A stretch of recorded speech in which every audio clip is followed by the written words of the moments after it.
Peace be with you. My name is Allan Keislar. Although I'm in America, I'm always thinking about Pakistan because Pakistan is not an ordinary place, but is that piece of land along the Indus River where, God willing, Pak Islam, pure Islam, will be reestablished, namely love, truth, justice, kindness, mercy, compassion, forgiveness, and service of God Almighty, Allah, Subhanahu wa Ta'ala, and service of all of His creation, especially the poor and needy. So let us all help each other, let us all serve each other, and let us all become pure in heart by calling on the names of God constantly. And then Pakistan will become the real land of the pure, and Pak Islam will be reestablished in Pakistan, inshallah. So I've decided today I'm going to do this chat in English. I want to begin by reading the passage from the Holy Quran, from the 6th Surah, which is entitled the Cattle, or An'am.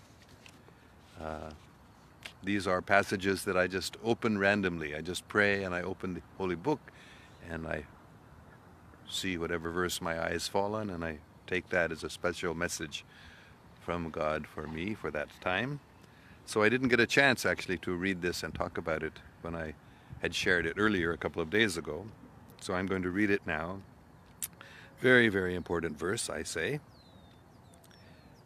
This is verse number 161 of Surah An'am, the 6th Surah of the Holy Quran.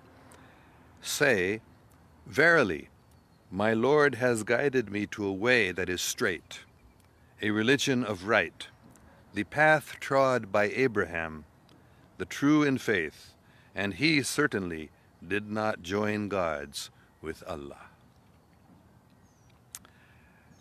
So what I want to say about this is a very, very important point that I think all of us need to understand. The path trod by Abraham, that is the path of recognizing Tawheed, the oneness of God, of Allah. That religion is the eternal religion of Islam. And many people who consider themselves Muslims, they don't understand this simple point. Hazrat Ibrahim alayhi salam, the Holy Prophet Abraham, peace be upon him, he was following Islam.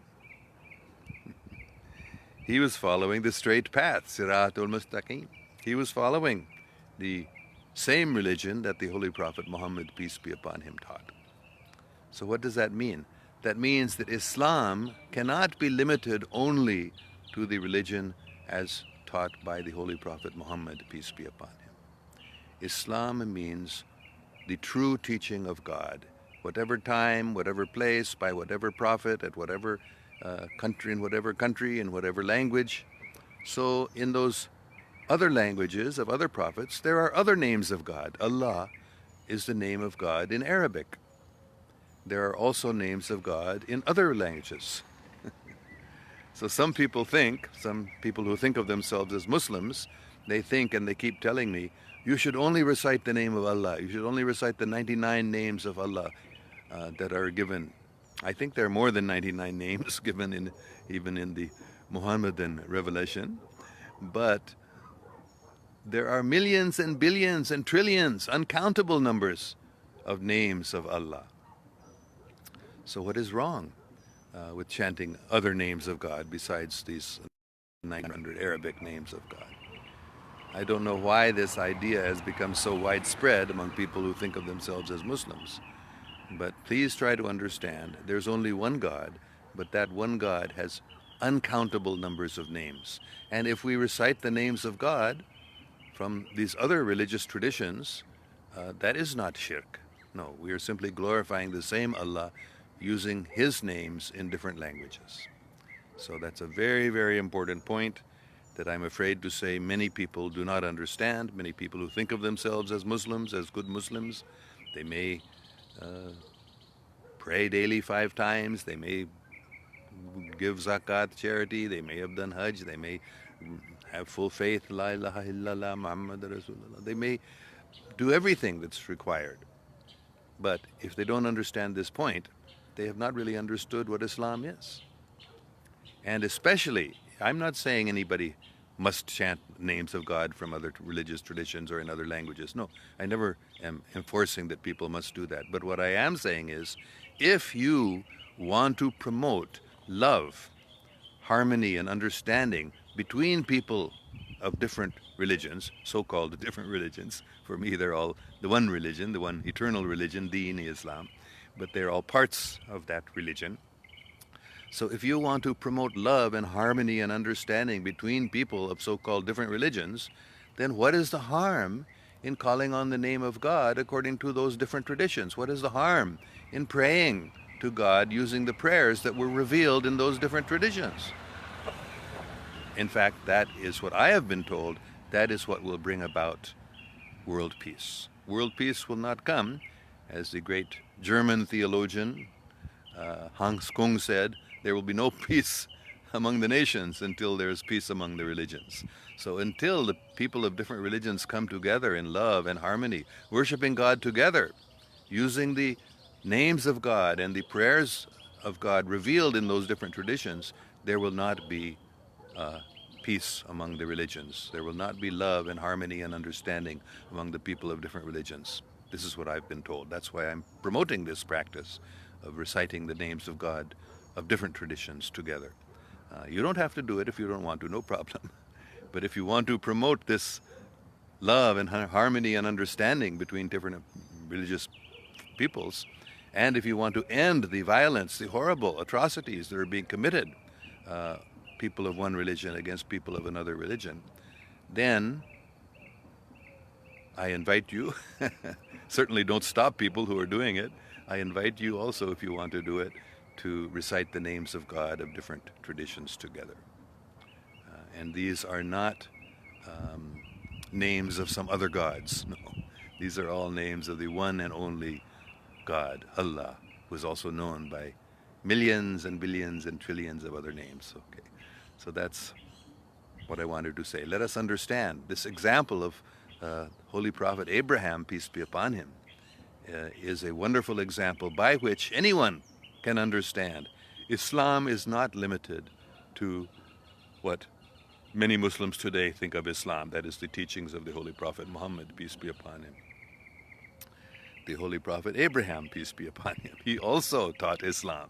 All the prophets have taught Islam in slightly different ways, slightly different laws, slightly different prayers, slightly different practices, but the eternal religion is the same. And what is that religion? Love, truth, justice, kindness, mercy, compassion, and calling on the names of God, worshiping God, praying to God, and serving God, and serving all of God's creation. That is the one eternal religion. So let us all worship the one and only God, and not join gods with Allah. Don't make any other gods, there's only one, but understand that that one God has many, many names in many different languages that are attached to different, so-called different religious traditions. All right, let me see if there are some questions or comments we can read and discuss. Fawad Khan says, Sir, is there any way of calculating or measuring where we are in our spiritual journey towards God? Secondly, what do you think about Ismi Azam, the most strong name of Allah? Is there a Ismi Azam or not? Thanks for answering. I guess the best way to calculate is if we are being kind and loving. If we are being kind to other people, serving them, helping them, taking care of them, all their needs, you know. If they're poor and starving, we should supply them food. If they're sick, we should help them. If they're lonely, we should be kind and say a kind word to them. This is the example of the Holy Prophet Muhammad.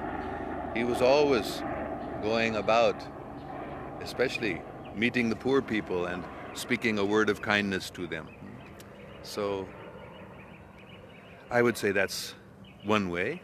I'm sure there are other ways too, but one way is just the more we are being kind and loving, uh, the more we are being truthful and honest, the more we are forgiving people, even forgiving ourselves, because we all have made mistakes, so we should forgive ourselves and we should forgive people who have done things against us. As Lord Jesus, Hazrat Isa alayhi salam taught, we should always pray, oh God, please forgive me, forgive my trespasses, as I forgive those who have trespassed against me. So we want God to forgive us because we've all made mistakes and committed crimes and sins.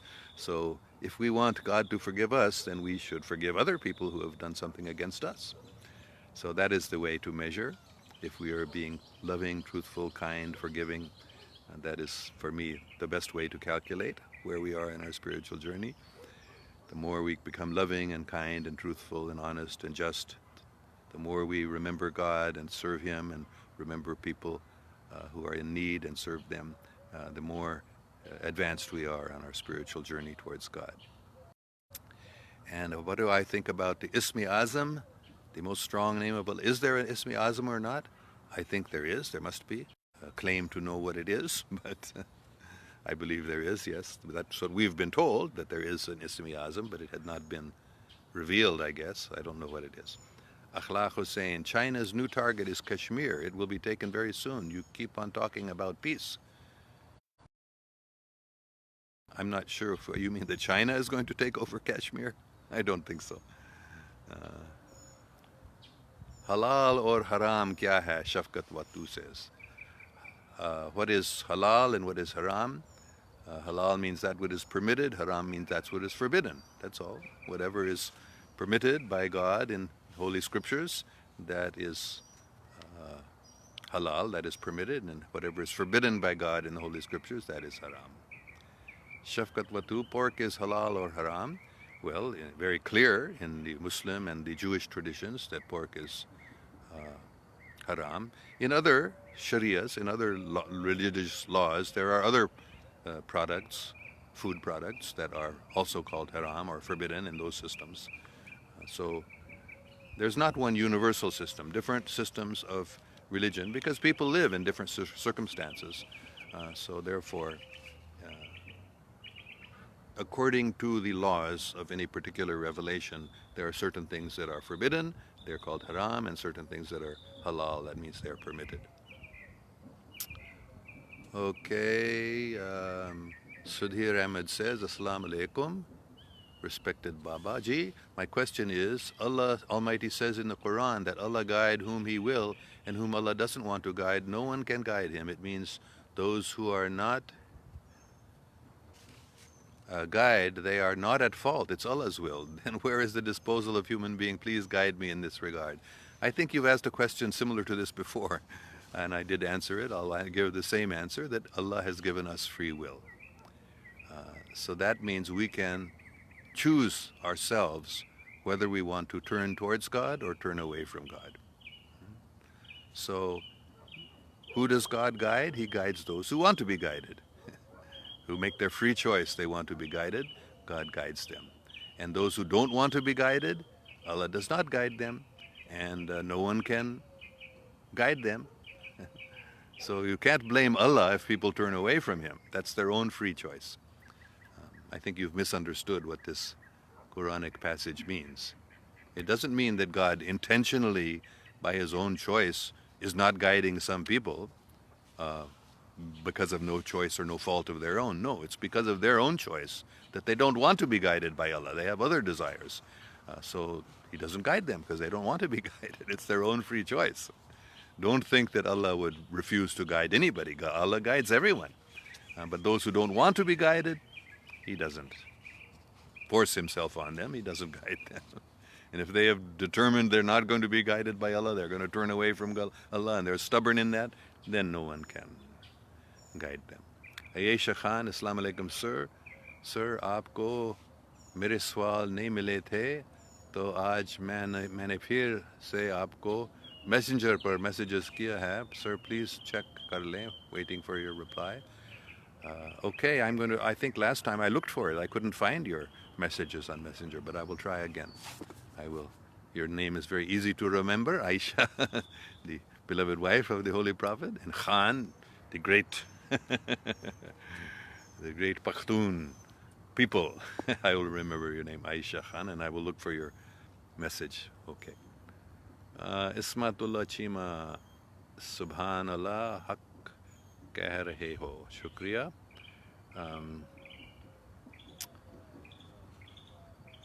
Let us see. I cannot read all the comments, but I'm going to find some. Tosif Hussein says, Assalamu alaikum, sir. How are you? With best wishes from Denmark. I am fine, thank you, by the mercy of Allah. I am very happy. I'm in good health, too. And happy to have wishes. Thank you for your wishes from Denmark. Denmark is a special place because some people there have tried to defame the Holy Prophet just to enrage the Muslims to create some terrorist acts or something. There are many people who are intentionally trying to create a war between Islam and the West. So Denmark was one of the centers of that effort. But don't worry, Allah is all-powerful. God has everything in His control, and He will bring about harmony and love between people of all religions, and world peace will be established. I have no doubt, zero doubt. I don't have to say inshallah, because Allah has made it very clear. World peace, and there will be world peace. Don't know when, but it is definitely coming. But it depends on love and harmony between people of different religions, which is greatly aided if we pray using the prayers of other religious traditions also. Then we will realize, oh, that's also my religion. That's also my God. Those other people, even Hindus, who most people think are polytheistic, actually I've said many times Hinduism really is monotheistic, but even Hindus have wonderful prayers to the one God. So if we learn those prayers, then we will realize, oh, in Hinduism also one God is being taught. Sudhir Ahmed, who created Satan? And if Satan mislead people, what is the fault of human beings? My dear Sir Sudhir Ahmed Saab, I'm sorry, you're totally twisted in your mind. You're still asking the same question. You don't want to have free will because you make mistakes, you do sins, so you want to blame Allah for that. No. You are very, very foolish. You're very, very twisted in your mind. Please forgive me for saying that, but it's very obvious. You keep asking this question. Many times you've asked it. Why don't you accept the answer? You have free will. You have made false, bad choices. Take responsibility for it. Don't try to blame God. So who created Satan? Allah created Satan. Allah created everyone. And if Satan mislead people, what is the fault of human beings? Because you always have free choice. You don't have to do what Satan misleads you to do. You have free choice to reject his misleading. So you're such a rascal. You're a total rascal, Sudhir Ahmed. Sorry for me to take it. You're a total backwards, upside down person. You keep trying to blame Allah for your own sins. That's what you're trying to do. I can understand very clearly. Don't blame Allah. It's your own fault. Accept your own responsibility and stop trying to blame Allah Almighty. He did not deliberately put human beings under trial and therefore you failed in the trial. He may have put us under trial, but what's wrong? That's very good that He's put us under trial. Otherwise, how will we know who is sincere and who is not? So if you are not sincere, and then you will turn away from Allah and try to blame Him for putting you on trial. If you're sincere, you will accept Allah Almighty has given me a great opportunity by giving me free will and by putting me under trial. He has given me a chance to make the right choice. If there's no choice, there's no love. So you don't want to have choice. You want to, because you've made so many mistakes, committed so many crimes, done so many sins, you don't want to take responsibility for it, that's all. So please don't ask this question again. I've answered it several times. If you don't want to accept it, that's your choice. Very, very foolish choice. But this is the truth. You have free will. Don't pretend you don't have free will. Don't try to deny your wrong choices. They were really your choices, not Allah's forcing you. You are total 100% rascal. Now stop this rascaldom or you will have a very dark future. Tabinda Batul says, Assalamu alaikum, please pray for my spiritual journey to be successful.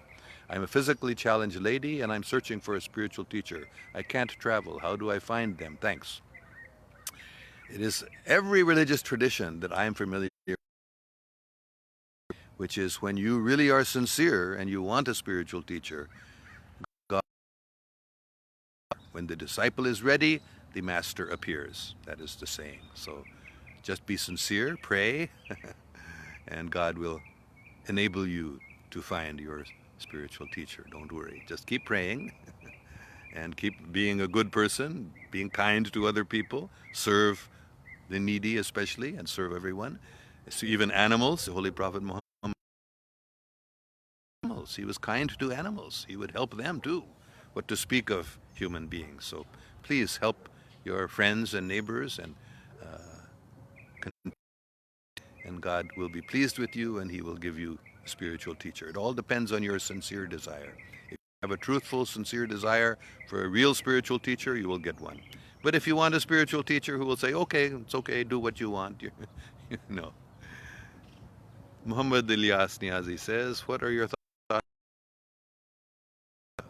Islamophobia has been promoted in the world because they were trying to create a war. So they are presenting fake ideas about Islam so that people won't like them. Many people, even I've seen President Trump has gotten influenced by this. They are presenting fake ideas of Islam. They say Islam is terrorism, which is absolutely, totally against Islam. Islam forbids terrorism, forbids killing innocent people. Even in a war, Islam forbids killing non-combatants. Old people, women, children, even businessmen who are not fighting, they cannot be killed, even in a war. Even the enemy people cannot be killed if they are not combatants. So what to speak of innocent people? But these rascals, these satanic people, trying to create a war between Islam and the West, they are promoting this Islamophobia. Islam means terrorism. Is the eternal servant of God. That is the extraterrestrial concept of God. That is also understanding of the teachings of the revealed religions. We are all eternal servants of God, and we can connect our soul with God by serving God and by serving God's creation. And the best way to serve God, oh my God, please guide me, please let me serve you. That's the only thing I want. That is how we connect our soul with God. That's one way. That's, for me, the best way. There are many other ways too, but that's what I always recommend. Zikr, calling on the name of God from the heart with love and deep feeling. Very good question. Thank you very, very much. Sudhir Ahmed says, if we are saved from the tricks of Satan, then only possible with the puzzle of Almighty. Isn't there no... you're such a rascal. You're asking the same question again and again. Don't try to blame Allah for your sins. Don't try to blame Allah for your wrong choices. That's the end. I'm not going to answer your questions anymore. Waris Kamal, Islam is silent over politics. Really? I didn't know that. Public policy management. Khalafi Rashidin system of mal-e-ghanimat as state income is not workable anymore. And Muslims are lost in establishing Islamic political order. No one is interested in living a life under Islamic teaching at individual level. I don't understand what you're saying at all. I think everything you're saying is wrong. I don't think Islam is silent over politics. I think Islam is full of examples and teachings. And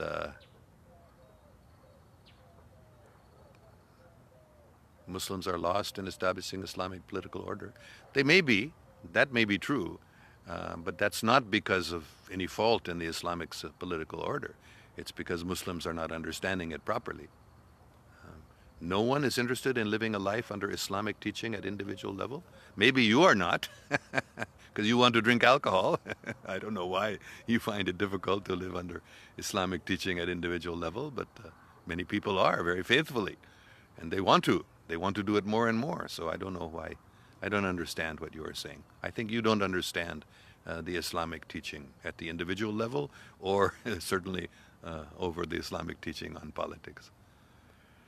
Acha, Sarah Farouk, I messaged you earlier, kindly reply. Okay, I'm getting many requests like this from many quarters.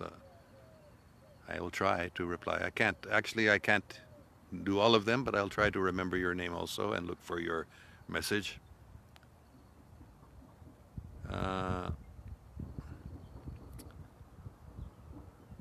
Varis Kamal is replying to Sudhir. Sudhir Ahmed, very important on a topic, need elaboration.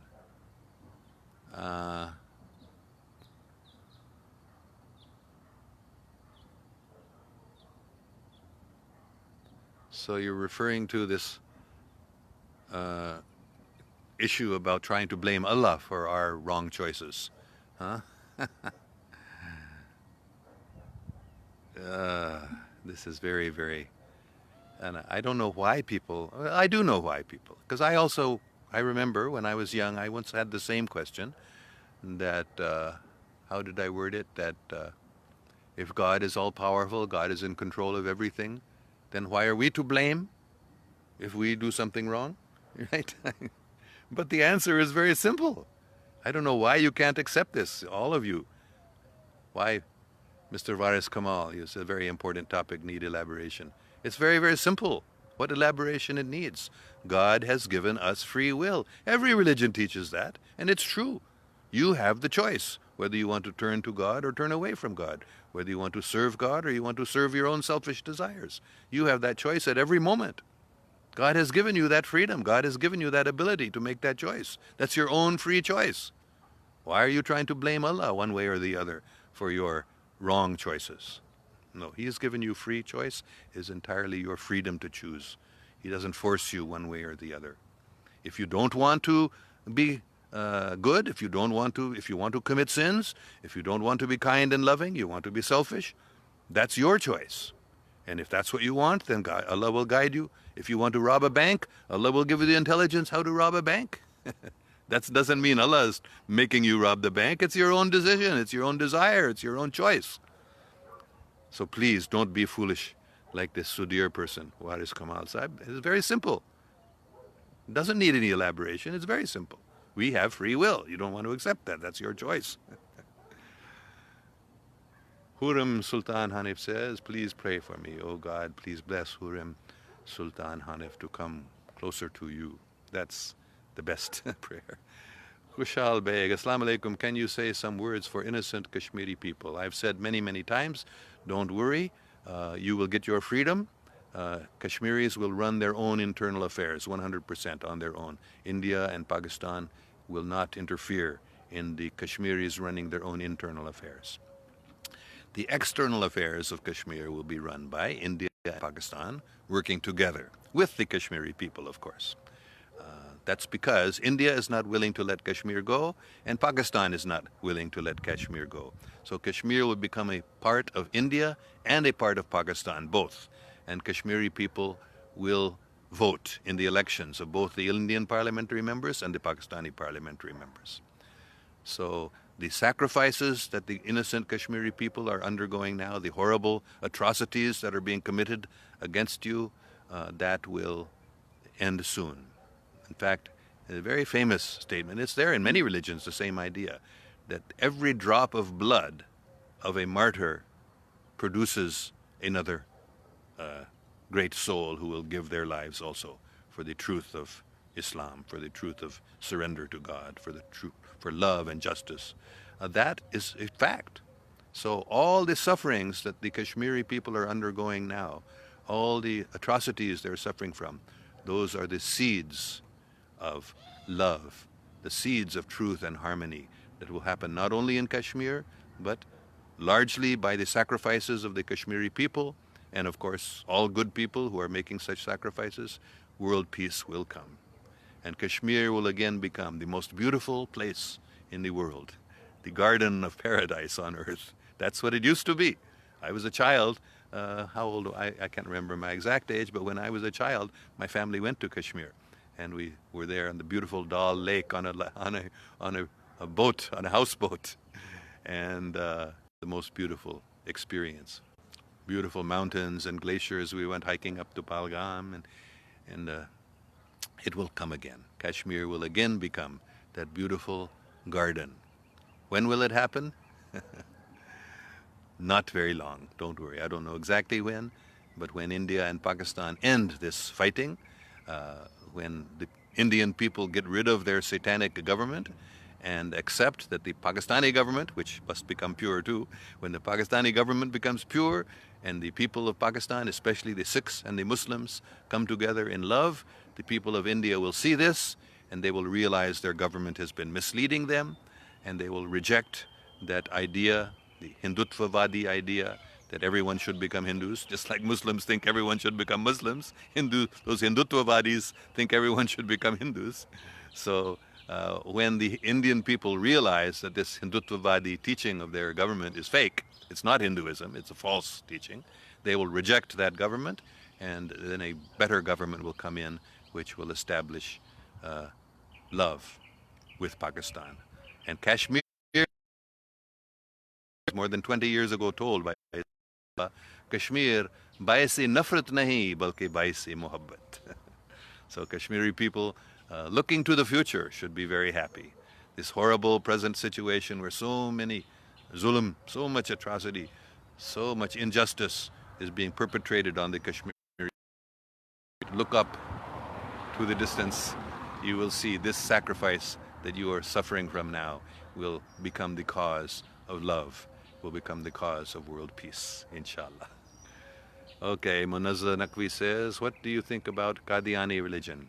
I've said many times, the Qadianis, or as they call themselves, the Ahmadiyas, they don't understand that whole teaching that they're based upon. It was the British, it was actually a British injection. They were trying to destroy Islam, so they created this Mirza Ghulam Ahmad as the Mahdi and the return of Jesus. They claim he's both. He's not a Sayyid. The Mahdi Sahib is clearly everywhere. Anyone who studied it at all knows that the Imam Mahdi will be a descendant of the Holy Prophet Muhammad, peace be upon him. He will be a descendant of his daughter Fatima and Hazrat Ali, Raziyallahu ta'ala anhu and anha. They are totally misled. They think that this, what's his name again? Mirza Ghulam Ahmad, they think that he is the Mahdi. He's not the Mahdi. He cannot be the Mahdi because he's not a descendant of the Holy Prophet, peace be upon him. So it's a fake religion, but of course there's a lot of good in it because it's based on the Holy Quran, and so there's a lot of good things in it, and many good Qadianis are there who call on the name of God and worship God and study the Quran. They may be kind and loving people, but their religion is a fake religion. It was introduced by the British on purpose just to try to cause disturbance in Islam and try to create a fake Islam.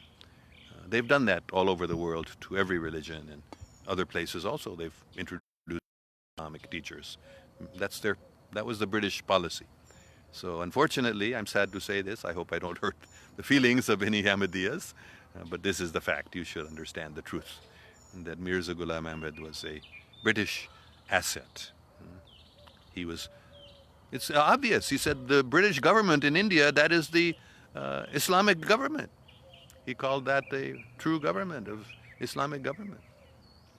He was put in power, given money. Even today, the British and the other colonialist powers, the satanic powers, are giving a lot of money and support to the Ahmadiyya people, trying to promote them because they know that will that will disrupt this. So that's what I think about the Qadiani religion. And not only I think, but even just 1 second, let me. Naimatullah Shah Wali, he predicted hundreds of years ago, he predicted about the coming of Mirza Ghulam Ahmad, that it would be a false teaching. So I just got lost the signal for a minute there. So kya इतनी कितने खूबसूरत हैं, क्या इस दुनिया में उतनी खूबसूरती किसी में है? बहुत अच्छा सवाल है.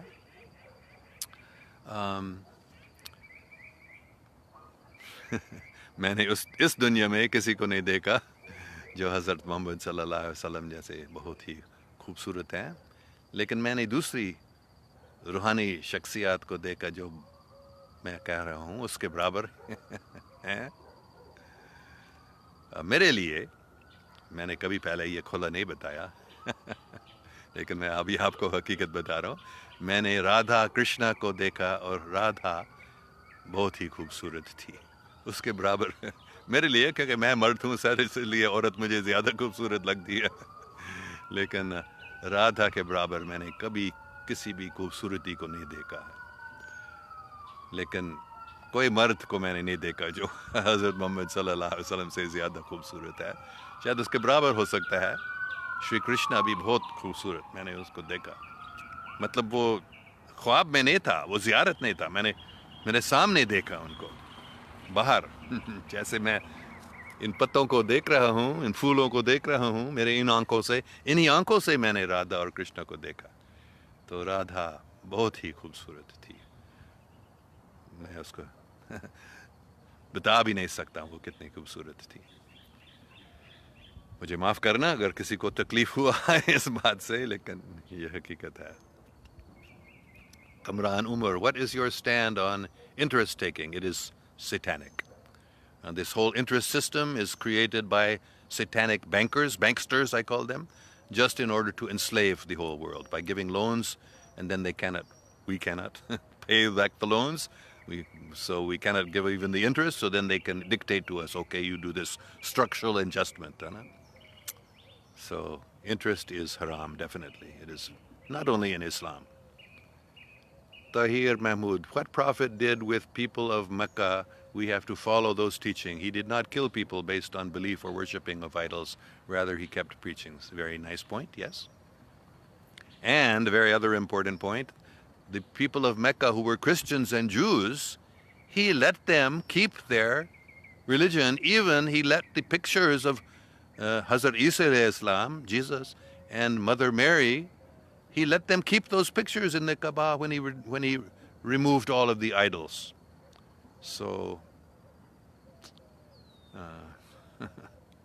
he never forced. La ikra fi al-dini. There's no force in religion.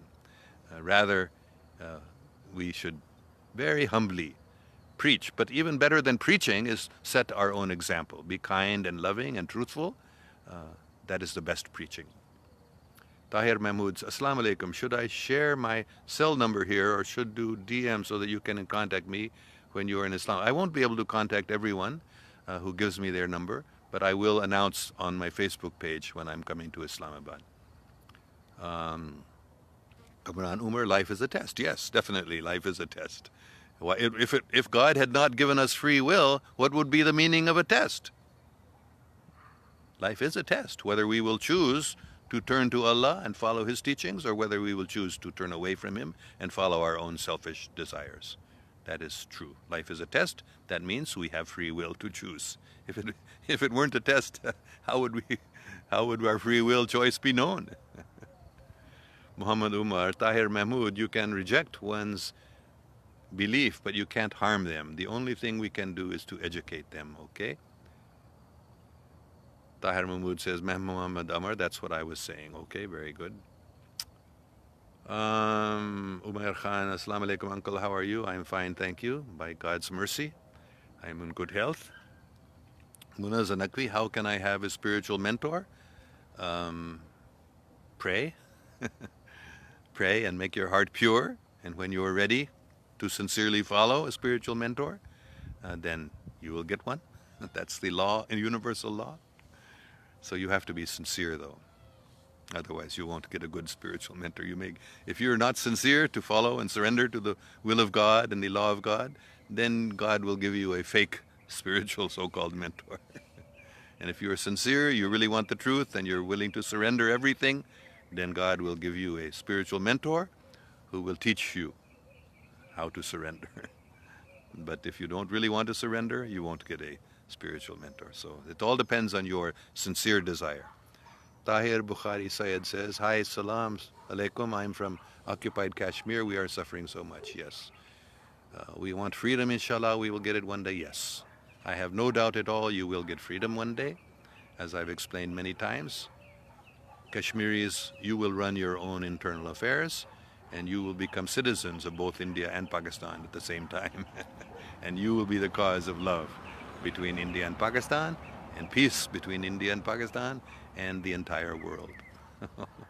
Umair Khan says, Uncle, aap Multan, Pakistan aaye? Haan, main kai baar Multan, Pakistan mein ja chuka hoon, aur wahan Baba Shams रहमतुल्लाह अलैह के मज़ार पर भी गया हूँ, और बहाउद्दीन ज़करिया के मज़ार पर भी गया हूँ, और मुख्तलिफ़ मज़ारों में, और कई बार मुल्तान जा चुका हूँ. Acha, Waheed Ahmed, Assalamu alaikum. Please pray for Taqwa Ahmed. Please, thanks. I have recently prayed for Taqwa Ahmed. Oh God, please bless Taqwa Ahmed. She is a great servant of yours and a very sincere and loving soul. Please bless her to succeed in every way in her wonderful mission of promoting love. H.M. Raza Yusuf, oh Allah, forgive our past and change our future. Ameen. Very good. Alina Mazhar, Karish was a prophet and they mistook Krishna as Lord. Yes, I believe without any doubt that Karish or Krishna, his Bhagavad Gita, is a holy book, revealed book of God, no doubt at all. He was a genuine prophet, very elevated prophet of God. And this is a very good point you're making. Just like Christians do the same thing. Christians think that Jesus is God. Why? Because they love him so much. This is the real reason. They love Jesus so much, they cannot imagine that he is not God. That is the way they feel, they think. And so similarly, many people, many Hindus, they feel that Krishna must be God. They love him so much, they cannot imagine that he is not God. But for me, Allah is God. There's only one supreme God, and Krishna is a great servant of Allah. All the great prophets are great servants of Allah. Umair Khan, uncle, do not say this. Do not say what? I don't know what you're referring to. Tahir Bukhari Syed, sir, please, no one would be more beautiful than our prophets Muhammad. Don't compare anyone with him. Well, because you love him so much, you think no one can be more beautiful than him. I don't know if you've seen him. I don't know if you've seen Radha Rani, but I have seen them both. And for me, I find her most beautiful person I've ever seen. But I think that's because I'm a man, and men think women are more beautiful than men. Maybe women the other way. Probably women would think that Holy Prophet Muhammad is more beautiful than Radharani. But for me, her beauty was so irresistible, is all I can say. When I saw her, literally, because I thought it's not good to look at beautiful women, so I was always looking away and saying, Allah, Allah, calling on the name of God to protect me from being attracted to this woman. I didn't know who she was, actually. But my eyes just automatically kept going back and looking at her. Her eyes were moving, and it was just, I could not keep my eyes off of her. That's how beautiful she was. So I've seen the Holy Prophet, peace be upon him, very, very irresistibly beautiful also. But if I had to compare the two, which I was asked to do, I've told my own experience. So I hope that doesn't offend you. Obviously it does, but that was my experience, I'm sorry to say. Umair Khan, that Krishna was more beautiful than our Prophet? No, I didn't say that. I said that Radha was more beautiful than Krishna. Radha was more beautiful than anyone else, including the Holy Prophet that I've ever seen. So please forgive me. But again, maybe that's because I am a male and she is a female, and males think females are more beautiful. That's the only thing I can say. But that was the way I felt when I saw her. It was irresistible. Her beauty was totally irresistible. And that's all I can say about that. Hamid Sabir.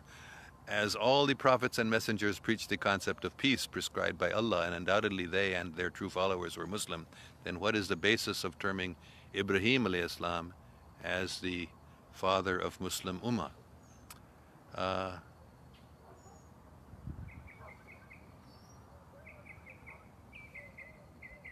I didn't say he's the father of Muslim Ummah. He is one of the prophets who taught Islam, but there have been many before Abraham also. There were many prophets who preached Islam, the eternal Islam. So I don't know I never said that. I don't know who called Abraham alayhi salam, the father of Muslim Ummah. But certainly there was Muslim Ummah before him also. Alina Mazhar, we love you, sir, and ma'am Carol. May Allah protect you and your family from all evil. Ameen. Thank you very much for your prayers. We need them. Please keep praying for us. Saeed Khan Safi, sir ji, please एक दिन नबी पाक की पूरी body के बारे तफसील से बताइए, जुल्फों से लेकर पाँव तक, और राधा और को कहाँ देखा, क्या वो मुस्लिम थे, राधा और कृष्णा? हाँ, मैंने कई बार किया कि आपको वीडियो ढूंढ लें, इंटरनेट पे आपको मिलेंगे, या मेरे फेसबुक पेज पे अगर आप ढूंढते हैं, मैंने कई बार डिटेल में बताया कि हज़रत मोहम्मद सल्लल्लाहु अलैहि वसल्लम कैसे दिखते। उनका टर्बन था हरा रंग का, उसका his forehead was very broad, wide, his eyes were very deep and beautiful, dark and very, very kind and loving. His mouth was smiling. He was very, very happy, smiling every time I saw him. And his beard, he had a full, longer, much longer, a full beard. And his hair was also long, coming out from under the turban. His hair was coming down to his shoulders. He was wearing a white jubba, so I could not really see the details of his body. But the first time I saw him, I saw his feet, and I actually grabbed his feet with my hands. And they were so soft and fragrant and very beautiful. So the other part of your question is, where did I see Radha and Krishna? It was in Bangkok in 1996. I was in Bangkok, and I got on a bus, and then I noticed in the bus across the aisle, and the row right beside her, a little bit behind me, there was this beautiful, gorgeous couple. And I didn't know who they were, but they were the most beautiful people I'd ever seen. I think Holy Prophet Muhammad, peace be upon him, was as beautiful as Krishna, but not as beautiful. Nobody was as beautiful as Radha I've ever seen in my life. Much more beautiful than any woman also in this world I've ever seen. So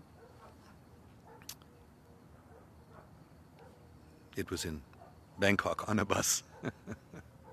And at that time I didn't realize who they were. Later I realized by the symptoms, I realized that that was actually Radha and Krishna who I had seen. Kamran Umar, what about sectarianism in Islam? Very bad. Very, very bad. It is also satanic creation. Satan is always promoting sectarianism, and not only in Islam, but in every religion. Divide and rule. That is his divide and rule policy. So all these different sects in every religion, they are Satan's work to create division. There was a very famous Christian minister, Japanese minister, and he could not speak English very well. So in Protestant Christianity, these sects are called denominations. The Protestants have different churches, different sects within Protestantism, and they call them denominations. So Kagawa was his name, Reverend Kagawa. He would say these damnations. He would not say these denominations. He would say these damnations. So he understood that these sects in every religion, they are damnations. They are creations of Satan. There's only one Islam, and there should only be all Muslims together as one, and even all Christians and all other religions. There's only one religion. We should not have these divisions. We should understand that Satan has this divide and rule policy. He is dividing us and making us fight with each other. We should all be together, one in love. Saeed Khan Sapi, sir, kya aap dari ko kaatte ho ya nahi? Haan, main kaatta hu usko. Tahir Mahmood says, he was asking if I cut my beard. Yes, I do. My wife doesn't like a long beard, so I always try to keep it trimmed. Of course, I know Holy Prophet. I saw him myself. He had a much fuller beard. That doesn't mean that everyone has to have a beard exactly like the Holy Prophet. This is some idea that has been promoted by some people, Muslim people, but I don't believe Holy Prophet himself ever made everyone wear his beard the same as he wore. Tahir Mahmood, my kids listen to your videos keenly and they are more excited to meet you while you are in Islamabad. I will be keenly looking for your announcement on Facebook. Kind regards. Okay, thank you very much. Oh, I just remembered that I had said yesterday I would do a live on YouTube, on my YouTube channel, like I did yesterday. But that YouTube video that I made, that live YouTube that I did, it never got posted. I get message. So I decided I'm not going to do that. But maybe I should just go briefly on my YouTube channel and make an announcement that I'm not going to do these YouTube lives because they didn't post. YouTube did not post my live. I had it, but then when I went back to try to look at it, it had not been posted by YouTube. So anyway, I'm going to end now because I have to go and do that short YouTube video and just tell people that I am not going to do those YouTube lives. I will continue doing these Facebook lives every day, inshallah. Thank you very, very much. Peace be with you. May God protect us all. Allah.